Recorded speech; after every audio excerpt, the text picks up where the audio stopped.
nabanggit nyo yung generation charge, marami kasi sa ating mga kababayan na mga hindi masyadong naiintindihan kung bakit ganong kataas yung generation charge na binabayaran ng ating mga consumer pagdating sa kanilang kuryente, attorney.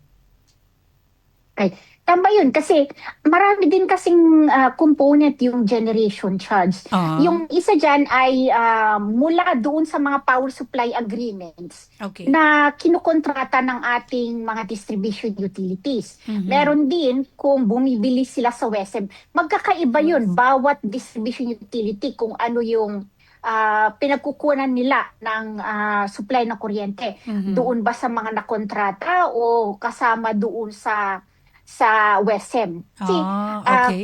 kung malaki yung percentage share ng WESM tapos mataas doon, Mhm. hinihila yung tinatawag na blended rate. Meron naman yung kagaya dito sa Meralco na less than 10% yung kinukuha nila sa WESM. Mhm.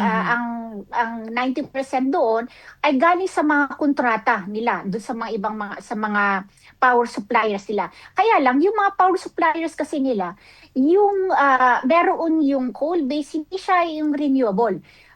Coal-based, oil-based, Mhm. tapos syempre inaangkat yung panggatong. Ayun. Opo, Ngayon, oo. kung inaangkat yun abroad, ay ang pinababayad ay dolyar.